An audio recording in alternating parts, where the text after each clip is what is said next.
अस्सलामुअलैकुम, welcome to my YouTube channel learning with G. हमारा आज का लेसन जो है वो लेसन नंबर 33 से स्टार्ट हो रहा है, writing specifications and analysis reports. तो आज हमने इसकी टाइप्स पढ़नी है, स्पेसिफिकेशंस की। एनालिसिस रिपोर्ट क्या होता है, टाइटल पेज क्या होता है, एब्स्ट्रैक्ट क्या होता है, introduction, discussion, table content, list of symbols, ये सारी चीज़ें मैं आपके आज के लेसन में आपके साथ शेयर करूँगी। अपनी वीडियो को स्टार्ट करने से पहले मैं आप सबसे रिक्वेस्ट करती हूँ कि मेरे चैनल को सब्सक्राइब करें, लाइक करें, कमेंट करें एंड ऑल्सो शेयर करें। तो सबसे पहले मैं आपको ये बताती हूँ कि स्पेसिफिकेशंस होता क्या है, इसका इंट्रोडक्शन मैं आपको बताती हूँ। स्पेसिफिकेशन कहते हैं डिटेल्ड इन्फॉर्मेशन देना, लाइक आपकी इन्फॉर्मेशन कोई अधूरी है, उसमें कोई किसी चीज़ की कमी है, आप स्पेसिफिकेशंस को ऐड करते हो और मटेरियल को ऐड करते हो और इन्फॉर्मेशन को ऐड करते हो और डिटेल्ड को इन्फॉर्मेशन, जो भी चीज़ें हैं जो रह गई हैं जिसकी कमी है उसको आप ऐड करते हो इसमें, तो उसको हम स्पेसिफिकेशन कहते हैं। इंट्रोडक्शन मैंने आपको बताया, अब आप कह रहे हैं कि 4 इसकी टाइप्स हैं, कैटेगरीज़ हैं। तो रिक्वायरमेंट है, फंक्शनल है, डिज़ाइन है, टेस्ट है। रिक्वायरमेंट सबसे पहली है रिक्वायरमेंट स्पेसिफिकेशंस। रिक्वायरमेंट स्पेसिफिकेशंस कहते हैं कि मार्केट में किस प्रोडक्ट की कितनी रिक्वायरमेंट है, लाइक अगर कोई ज़्यादा मार्केट में क्या चीज़ इन हुई हुई है, कौन सी चीज़ की कितनी रिक्वायरमेंट है। कोई अगर आप प्रोडक्ट बना रहे हो, जैसे आप टीवी बना रहे हो, तो टीवी की कितनी डिमांड है मार्केट में, कितनी इसकी रिक्वायरमेंट है, कितने लोग हैं, जो कितने परसेंट लोग हैं जो इसको जो हैं वो परचेज़ करना चाहते हैं, लेना चाहते हैं। इस तरह की कौन सी चीज़ें हैं जो आप जिसकी कितनी रिक्वायरमेंट्स हैं। इस स्पेसिफिकेशन में हम रिक्वायरमेंट करते हैं असल में कोई भी प्रोडक्ट से रिलेटेड जो मार्केट में होती हैं। और इस रिक्वायरमेंट के मुताबिक जो रिक्वायरमेंट आप लोगों से देखते हैं, मार्केट में देखते हैं, उसकी वजह से फिर उसकी हेल्प से जो कंपनी है वो फिर डिज़ाइन बनाती है उस चीज़ का, या उसका अगर उसको पता होगा कि इतनी इसकी डिमांड है ज़्यादा मार्केट में, ये ज़्यादा इसकी रिक्वायरमेंट्स हैं, तो फिर उस रिक्वायरमेंट्स की वजह से मार्केट उसकी और चीज़ बनाती है उसी से रिलेटेड। आगे है प्रोडक्ट की डेफिनेशन है। प्रोडक्ट कहते हैं कि मार्केट की डिज़ायर जो है, जो मार्केट में प्रोडक्ट कौन से यूज़ हो रहे हैं, अच्छा मटेरियल यूज़ हो रहा है, बुरा मटेरियल यूज़ हो रहा है, प्रोडक्ट से रिलेटेड जो भी चीज़ें हैं वो प्रोडक्ट डेफिनेशन में आएंगी। उसके बाद है फंक्शंस लिस्ट। फंक्शन लिस्ट में है कि प्रोडक्ट जो हमने देखा है, जो रिक्वायरमेंट देखी है प्रोडक्ट की, उसमें सारे उसके कितने फंक्शंस हैं, क्या क्या चीज़ें हैं, कौन कौन सा मटेरियल है जो इसमें यूज़ हुआ है वो इसमें आएगा। ठीक है, जो फंक्शंस की लिस्ट है ना, जो जो फंक्शंस हैं उस प्रोडक्ट के वो इसमें आएंगे। कॉस्ट है, कॉस्ट में जो है उस प्रोडक्ट का, उस फंक्शंस की कितनी कॉस्ट है वो आएगी। फंक्शनल स्पेसिफिकेशंस कहते हैं कि फंक्शनल स्पेसिफिकेशंस जो है वो फॉर्म करता है, बनाता है प्रीसाइज डिज़ाइन स्पेसिफिकेशंस। जो हमने प्रोडक्ट देख लिया है, उसकी रिक्वायरमेंट्स देख ली हैं, तो उसके जो फंक्शंस होंगे, जो उसकी स्पेसिफिकेशंस होंगी वो हम इसमें करेंगे। तो वो कह रहे हैं कि hardware functional specifications as a rule, अब ये रूल बताए हैं हार्डवेयर फंक्शनल स्पेसिफिकेशंस के। तो वो हैं रूल्स हैं functional description, configuration, electric description, physical standard, environmental, cost, risk. आपने ये सारी जो रूल्स हैं उसको एज इट इज़ याद कर लेना है कि कौन से रूल्स होते हैं हार्डवेयर फंक्शनल स्पेसिफिकेशंस में। तो इनमें से आपने कुछ एक 4-5 कर लेने हैं, उनको याद कर लेना है। सॉफ्टवेयर फंक्शनल स्पेसिफिकेशंस है नेक्स्ट, उसमें भी इसी तरह से पॉइंट्स बनाए हैं। रिस्क है, अजम्पशंस हैं, कॉस्ट टारगेट है, मेंटेनेंस है, ग्लॉसरी है, डॉक्यूमेंटेशन है, ये सारी चीज़ें हैं जो सॉफ्टवेयर फंक्शनल स्पेसिफिकेशंस में आएंगी। उसके बाद है next design specifications. Design specification जो है वो यूज़ किया जाता है, इस्तेमाल किया जाता है टेस्ट प्लान्स के लिए एंड यूज़र डॉक्यूमेंटेशंस के लिए। तो नेक्स्ट उन्होंने यहाँ पे बताया है हार्डवेयर डिज़ाइन स्पेसिफिकेशंस। जैसे हमने ऊपर पढ़ा था कि हार्डवेयर डिज़ाइन स्पेसिफिकेशंस के ये रूल्स हैं, अब यहाँ पे डिज़ाइन के हार्डवेयर डिज़ाइन के ये रूल्स हैं। वो इंट्रोडक्शन है, एप्लीकेबल है, फंक्शनल है, एक्सटर्नल है, डिटेल्ड है, ये काफ़ी सारे हैं, आप इनको याद कर सकते हैं। सॉफ्टवेयर डिज़ाइन के आगे रूल्स हैं वो इन्होंने बताए हैं। उसके बाद आते हैं टेस्ट स्पेसिफिकेशंस पे। टेस्ट स्पेसिफिकेशंस होता है जिसमें हम टेस्ट करते हैं जो प्रोडक्ट हमने बना ली, जो हमने रिक्वायरमेंट्स देख ली, हर चीज़ कर ली, ये जो है इसमें हम लोग प्रोडक्ट का टेस्ट करते हैं। जो रिक्वायरमेंट्स, जो प्रोडक्ट हमने बनाई है उसके फंक्शंस ठीक है, उसका मटीरियल ठीक है, तो इसमें हम हर तरह का टेस्ट करेंगे। आगे है एनालिसिस रिपोर्ट। एनालिसिस में हम क्या करेंगे कि वो कह रहे हैं कि is that no report format is perfect. कोई भी रिपोर्ट का जो फॉर्मेट होता है वो परफेक्ट नहीं होता है, उसको एनालिसिस करना पड़ता है, उसको डीपली स्टडी करना पड़ता है, डीपली इंफॉर्मेशन लेनी पड़ती है या डीपली रिपोर्ट उसकी लिखनी पड़ती है इसको सॉल्व करने के लिए कि वो परफेक्ट हो जाए। तो उसके बाद है टाइटल पेज। जो आपका टाइटल आएगा, जो जिस पे सारा क्या कहते हैं आपका टॉपिक लिखा होगा, वो टाइटल पेज में आएगा। अब्स्ट्रैक्ट्स है आगे। अब्स्ट्रैक्ट्स कहते हैं जो आपकी रिपोर्ट का क्रक्स है, यानी कि मेन फोकस जो है आपका वो मेन इशू की तरफ होता है एब्स्ट्रैक्ट में। जो आपका सारे रिपोर्ट का जो मिक्सचर होगा वो अब्स्ट्रैक्ट्स में आएगा। उसके बाद table of content. Table of content जैसे आप एक बुक के फर्स्ट पेज पे देखते हैं जिसमें सारा आपको हाईलाइट किया हुआ होता है कि ये पेज नंबर है और ये टॉपिक इस पेज नंबर पे है, आप डायरेक्टली उस पर चले जाते हैं, तो वो टेबल ऑफ कंटेंट है। List of symbols. अब सिंबल्स यहाँ पे लिखने का ये मतलब है कि सिंबल्स को हम यहाँ पे यूज़ करते हैं इस तरह की रिपोर्ट में कि हम डिफ़ाइन करना चाह रहे हैं कुछ समथिंग, तो जिसमें हम कोई सिंबल्स दे के और मज़ीद डिफ़ाइन करना चाह रहे हैं उसमें हम सिंबल्स यूज़ करेंगे। इंट्रोडक्शन में अगेन हमारे जो हैं वो इंट्रोडक्शन आएगा, डिस्कशन आएगी, कंक्लूजन, रिकमेंडेशन, अपेंडिक्स। उसके बाद लेसन नंबर 34 है how to avoid common writing problems. तो उसकी आउटलाइन है writer's block, lack of well defined purpose, poorly analysed structure, lack of confidence, punctuation problem, writing style problems, how to edit your work. तो ये सारी चीज़ें one by one करके हम discuss करते हैं। यहाँ पे फर्स्ट है राइटर्स ब्लॉक। राइटर्स ब्लॉक का मतलब ये है कि राइटर जो है वो लिखता लिखता बहुत ज़्यादा थक गया है, उसको समझ में नहीं आ रहा, वो बहुत ज़्यादा बोर हो गया अपनी राइटिंग को लेके। उसको समझ नहीं आ रहा कि नेक्स्ट वर्ड, नेक्स्ट सेंटेंस, मैंने पैराग्राफ का जो भी मैं लिख रहा हूँ उसका मैंने एंड कैसे करना है, उसका मैंने कंक्लूजन कैसे करना है, या अगर वो मिड पे है तो उसको नहीं समझ आ रही कि वो सेंटेंस, अगला सेंटेंस क्या लिखे। तो राइटर्स ब्लॉक जो होता है वो ये होता है कि हम जो है इसमें हर तरीके की चीज़ भूल जाते हैं। लैक ऑफ इन्फॉर्मेशन, हम इन्फॉर्मेशन जो नेक्स्ट हमने करनी होती है हमें इन्फॉर्मेशन याद नहीं आ रही होती। वेल डिफाइंड पर्पस हम भूल जाते हैं। हर चीज़ का जो है ना कॉन्फिडेंस, डिफरेंट चीज़ें हम लोग इसमें भूल जाते हैं। लैक ऑफ इन्फॉर्मेशन है कि हम लोग इन्फॉर्मेशन लिखना भूल जाते हैं। कोई इन्फॉर्मेशन है जो हमें याद नहीं आ रही या हमें इंटरेस्ट ही नहीं है उस चीज़ में, तो भी हम इन्फॉर्मेशन को भूल सकते हैं। Lack of a well defined purpose, हम वेल डिफाइंड पर्पस को भूल जाते हैं। पुअरली एनालाइज्ड ऑडियंस, इसका ये मतलब है कि ऑडियंस जो है उसका इंटरेस्ट ही नहीं है। आप जो राइट कर रहे हैं, जो लिख रहे हैं, अगर आपकी चीज़ें ये अच्छी होंगी, आपके सेंटेंसेस अच्छे होंगे, आपकी ग्रामर, पंक्चुएशन, कॉन्फिडेंस लेवल अच्छा होगा, तो ऑडियंस भी है जो वो भी इंटरेस्ट शो करेगी आपकी राइटिंग में। लैक ऑफ कॉन्फिडेंस है कि आप में कॉन्फिडेंस नहीं है, आपकी राइटिंग से नज़र आ रहा है कि आप जो है, आप जो भी रिपोर्ट लिखी है, जो भी चीज़ लिखी है, आपको वो ज़रा कॉन्फिडेंस नहीं है आपके अंदर। उसके बाद ऑर्गेनाइजेशनल प्रॉब्लम है, पंक्चुएशन प्रॉब्लम है। आपका सेंटेंस अगर पंक्चुएशन प्रॉब्लम्स होंगी तो आपका सेंटेंस भी ठीक नहीं होगा, उसका मीनिंग ही चेंज हो जाएगा। इनकरेक्ट है, करेक्ट है। रीडएबिलिटी, रीडएबिलिटी का मतलब है कि आप जो हैं वो एक सारा आपने राइटिंग जो भी लिखनी थी, जिससे भी रिलेटेड लिखनी थी, आपने वो लिख दी है, लेकिन आप उसको पढ़ नहीं सके।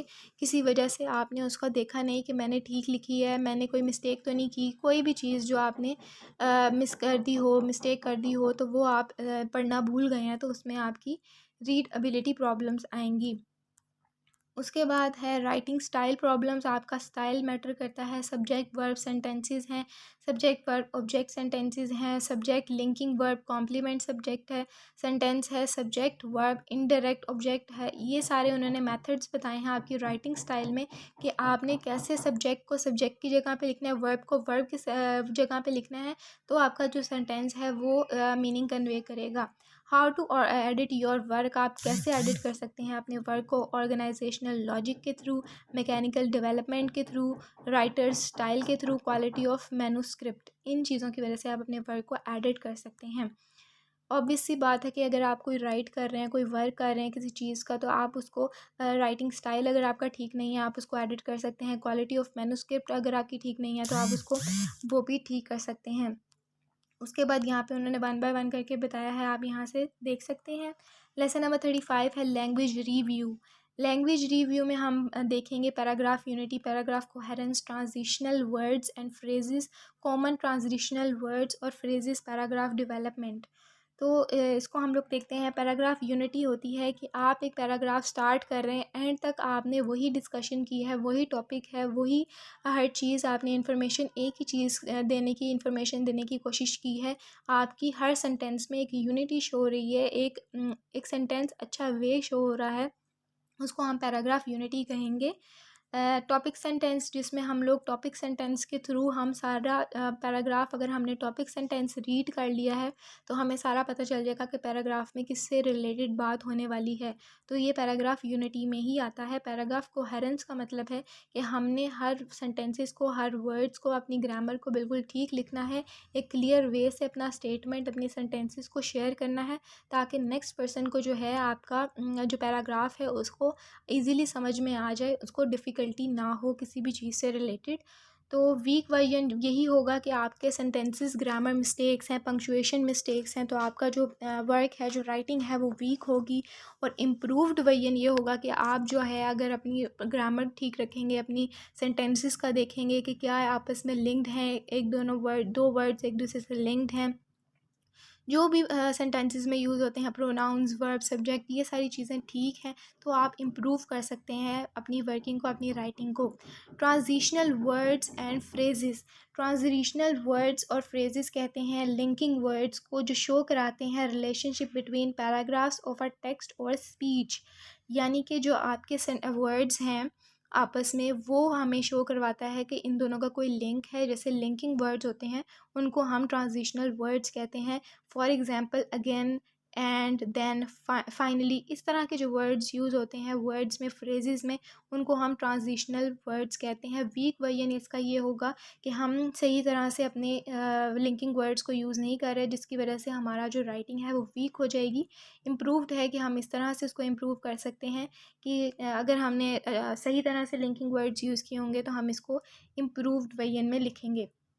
लिंकिंग प्रोनाउंस भी यही हैं कि हम लिंकिंग प्रोनाउंस को, ऐसे प्रोनाउंस को जो आपस में लिंक करते हैं, उनको हम लोग लिखेंगे तो हमारा जो है राइटिंग जो है वो अच्छी होगी।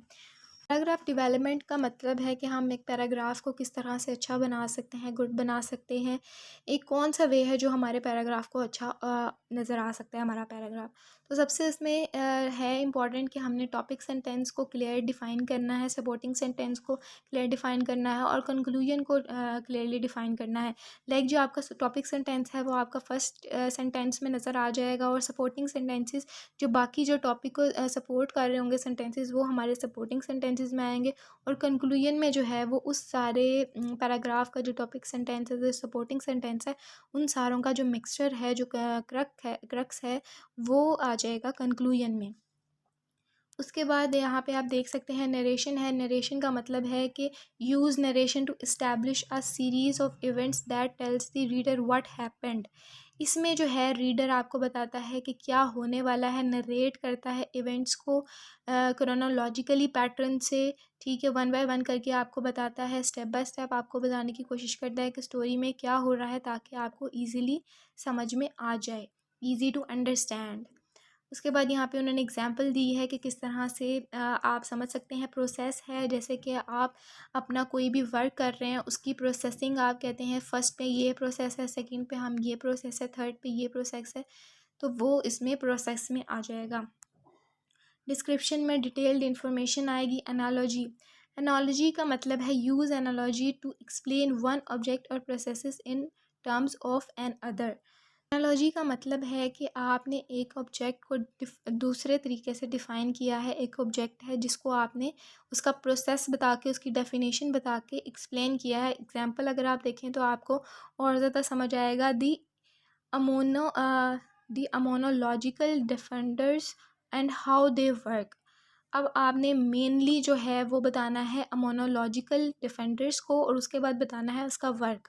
ये जो चीज़ें हैं वो एक ही टॉपिक से रिलेटेड है। पहले आपने डिफेंडर्स को शो करना है, उसके बाद उसका वर्क बताना है। तो ये एनालॉजी की एग्जांपल है।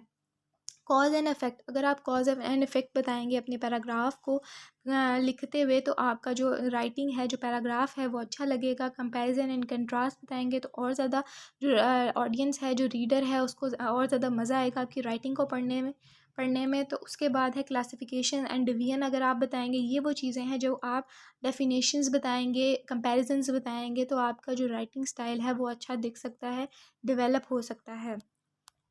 एनालिसिस ज़्यादा से ज़्यादा कोशिश करनी है कि एनालिसिस आप करें हर चीज़ की, हर सेंटेंस की। लेसन नंबर 36 है language review sentences, stacked modifiers and nouns, wordiness, overloaded sentences, agreement. तो इसमें जो है मॉडिफायर्स का मतलब है कि that gives information about another word, जो हमें एक इंफॉर्मेशन देता है दूसरे वर्ड की, तो उसको हम मॉडिफायर्स कहते हैं। उसके बाद पैसिव एंड एक्टिव वॉइस है। पैसिव एंड वो कह रहे हैं कि इसमें एक्टिव वॉइस को आप ज़्यादा से ज़्यादा यूज़ करें। पैसिव वॉइस जो है वो इज़ नॉट अप्रोप्रिएट, वो ठीक नहीं है, क्योंकि हम एक्टिव वॉइस को ही पैसिव वॉइस बनाते हैं तो वो जो है वो बहुत ज़्यादा डिफ़िकल्ट हो जाता है, जो समझ में नहीं आता कि हमने किस तरह से कौन से सेंटेंस को, कौन से वर्ड को इस एक जगह से दूसरी जगह पे शिफ्ट करना है, कन्वर्ट करना है। अननेसेसरी रेपिटिशन है कि आपने क्या करना है, रेपिटिशन को, रिपीट वर्ड्स को यूज़ नहीं करना, इस चीज़ को आपने अवॉइड करना है। ओवरलोडेड सेंटेंसेस की आपने अवॉइड करना है, that contain more information than the reader can easily follow. आपने अवॉइड करना है ऐसे सेंटेंसेस को कि आपको बहुत ज़्यादा इन्फॉर्मेशन देनी पड़ रही है, क्योंकि आप एक ही चीज़ की अगर बहुत ज़्यादा इन्फॉर्मेशन देंगे तो आपका जो रीडर है, जो ऑडियंस है, उसको समझ में नहीं आएगा कि कौन सी बात ठीक है और कौन सी बात गलत है। तो इस चीज़ का आपने ध्यान रखना है। उसके बाद एग्रीमेंट, आपके सेंटेंसेस में सब्जेक्ट वर्ब एग्रीमेंट शो होना चाहिए। सब्जेक्ट जो है और वर्ब का जो एग्रीमेंट है, जो लिंक है, जो रिलेशन है, वो शो होना चाहिए कि आपका जो सेंटेंस है वो ठीक है। लेसन नंबर 37 है language review sentences 2, lack of parallelism, choppy sentences, interrupted sentences, modifiers, adverb, dangling, double negative, inappropriate shifts, तो प्रोनाउन रेफरेंस, ये सारी चीज़ें हैं आउटलाइन में जो हम डिस्कस करने वाले हैं। सबसे पहले है lack of parallelism. Parallelism refers to the principle that parts of a sentence which are same in function should be the same in structure. तो इसमें क्या होता है कि यहाँ पे हम लोग सिमिलर वर्ड्स को यूज़ करते हैं, लेकिन हम सिमिलर वर्ड्स को ठीक तरह से यूज़ नहीं कर पाते। उनका जो यहाँ पे यूज़ करने होते हैं सिमिलर वर्ड्स, हमें समझ में नहीं आती किस जगह पे हमने सिमिलर वर्ड्स को यूज़ करना है। इसकी वजह से हमारा जो सेंटेंस है वो लैक हो जाता है, वो बुरा शो होता है। उसके बाद आते हैं, अगर हम नीचे देखते हैं तो मॉडिफायर्स, मैंने आपको बताया कि मॉडिफायर्स किसको कहते हैं, डैगलिंग मॉडिफायर्स। डैगलिंग मॉडिफायर कहते हैं कि नॉट क्लियरली टेल समथिंग, आपने जो है वो क्लियरली तौर पे कुछ नहीं बताया, उसको हम डैगलिंग कहते हैं, जिसकी वजह से हमारा जो सेंटेंस है वो वीक हो जाता है। और हम इसको किस तरह से इम्प्रूव कर सकते हैं, वो वीकनेस को दूर करके, उसको ठीक करके हम इसको इम्प्रूव कर सकते हैं। Faulty comparison one item with another can be very helpful way to describe an object or a process। तो ये faulty comparison में आएगा, ठीक है। फिर ये आप यहाँ से देख सकते हैं। लेसन नंबर 38 है language review, words and punctuation, abstract and general language, vague language, ornate language, technical terms, biased language, sexist language, punctuation, periods, comma, ये सारी चीज़ें हैं जो हम लोग देखेंगे। Abstract and general language, abstract and general language में क्या आता है कि आपका जो मेन इशू होता है, जो क्रक्स होता है रिपोर्ट का, वो हम लोग लिखते हैं। जनरल लैंग्वेज में भी वही आएगा, ताकि क्लियरली राइटिंग आपकी शो हो, आपका एक स्पेसिफिक इम्पॉर्टेंट इन्फॉर्मेशन को आप इसमें शेयर करते हैं। वेग लैंग्वेज, वेग लैंग्वेज कहते हैं that talk about something without directly saying what it is, कि आप जो हैं वो क्लियरली तौर पे डायरेक्टली नहीं बताते हैं कि आप क्या कहना चाह रहे हैं। फॉर एग्ज़ाम्पल, अगर मैं आपको एग्ज़ाम्पल देती हूँ कि for example 20 people at meeting, अब हम ये वाला जो सेंटेंस है हम इतना ज़्यादा यूज़ नहीं करते। हम मोस्टली यही कहते हैं कि lot of peoples at meeting. तो हम बजाय इसके कि हम ये बोल दें कि 20 पीपल्स, हम एग्जैक्ट जो है नंबर्स बता रहे हैं कि कितने पर्सन्स हैं, कितने पीपल्स हैं, तो वो हम लोग मोस्टली यूज़ नहीं करते। हम उसके लिए मैनी यूज़ करते हैं, अलॉट यूज़ करते हैं। तो ये जो सेंटेंस है, ये जो लैंग्वेज है वो वेग लैंग्वेज है। और नेट लैंग्वेज, और नेट लैंग्वेज है कि contains two many complicated words और फ्रेजेस। इसमें कॉम्प्लिकेटेड वर्ड्स और फ्रेजेस यूज़ होते हैं। तो क्लियर राइटिंग जो होती है वो सिंपल होती है। मोस्ट डायरेक्ट वर्ड पॉसिबल इसमें किए जाते हैं, और जो सिंपल बनाते हैं आपकी लैंग्वेज को। ब्याज लैंग्वेज होती है कि आप किसी पे फोकस नहीं कर सकते, किसी को हाईलाइट नहीं कर सकते, उसकी एज से रिलेटेड, उसकी फ़िज़िकल एबिलिटी से रिलेटेड, उसकी एथिक एंड रेशनल आइडेंटिटी से रिलेटेड किसी भी तरह से आप उसको हाईलाइट नहीं कर सकते हो। वो आपका बियास्ड लैंग्वेज में आएगा। पंक्चुएशन, पंक्चुएशन अगर आप ठीक रखोगे तो आपका जो वर्ड है, जो सेंटेंस है, जो क्लॉजेज़ हैं वो क्लियरली तौर पे ऑडियंस को समझ में आएंगे। अगर आपके उसमें कॉमास ठीक हैं, सेमी कॉलन्स ठीक हैं, क्वेश्चन मार्क्स ठीक हैं, अपोस्ट्रोफीज़ ठीक हैं, तो यहाँ पे उन्होंने जो है पीरियड्स का बताया है कि आप कहाँ पे ये यूज़ करते हैं। एग्ज़ाम्पल भी दी है, सम यूजेस ऑफ पीरियड्स, वो आप देख सकते हैं। कोमास हैं, उसका आप देख सकते हैं यहाँ पे सारी इन्फॉर्मेशन कि कोमास को कहाँ पे यूज़ करते हैं। टू सेंटेंसेस के दरमियान में कोई ख़ास प्लेस पे हम लोग इसको यूज़ करेंगे। ये नहीं कि जहाँ दिल किया हमने कोमा लगा दिया, ठीक है। आपने उसको वहाँ पे देखना है, एक पोज़ के तौर पे आप इसको कोमा को शो करते हो, राइट करते हो। उसके बाद है lesson number 39, language review punctuation 2। तो इसमें हमने कॉलन्स देखने हैं, सेमी कॉलन्स देखने हैं, क्वेश्चन मार्क्स देखने हैं, एक्सक्लेमेशन मार्क्स देखने हैं, अपोस्ट्रोफी, डैशेस, पैरेंथेसिस, ब्रैकेट्स। तो ये सारे यहाँ पे उन्होंने एक्सप्लेन किए हैं कि कहाँ कहाँ पे ये चीज़ें यूज़ होती हैं। आप इनको देख सकते हैं कि सेमी कॉलन्स किधर यूज़ होते हैं, टू इंडिपेंडेंट क्लॉजेस के, और separate parts of a sentence that have commas in them. तो हम यहाँ पे इजी वर्डिंग में यहाँ पे लिखा है क्वेश्चन मार्क्स, किसी क्वेश्चन को इंटरोगेटिव सेंटेंस के एंड पे हम लोग क्वेश्चन मार्क्स लिखते हैं, जिसमें हम कोई सवाल पूछ रहे होते हैं नेक्स्ट पर्सन से, उसमें हम क्वेश्चन मार्क्स को यूज़ करते हैं। एक्सक्लेमेशन मार्क में हम लोग किसी को सरप्राइजिंग वे को शो करने के लिए, या फिर हम लोग किसी को बहुत ज़्यादा खुश हैं उस चीज़ से, तो हम एक्सक्लेमेशन मार्क्स को यूज़ कर सकते हैं। अपोस्ट्रोफी का बताया है, अपोस्ट्रोफी कहाँ पे यूज़ करते हैं, कोटेशन मार्क्स किधर यूज़ करते हैं, हाइफन्स किधर यूज़ करते हैं। आप यहाँ से उनको सारी चीज़ों को देख सकते हैं। तो आज के लिए इतना ही। आई होप कि आपको सारी मेरे लेक्चर्स जो मैंने आपको समझाने की कोशिश की है वो आपको समझ में आए होंगे। इंशाल्लाह अब मैं नेक्स्ट वीडियो के साथ आऊँगी और वो समझाने की आपको कोशिश करूँगी। अल्लाह हाफ़िज़।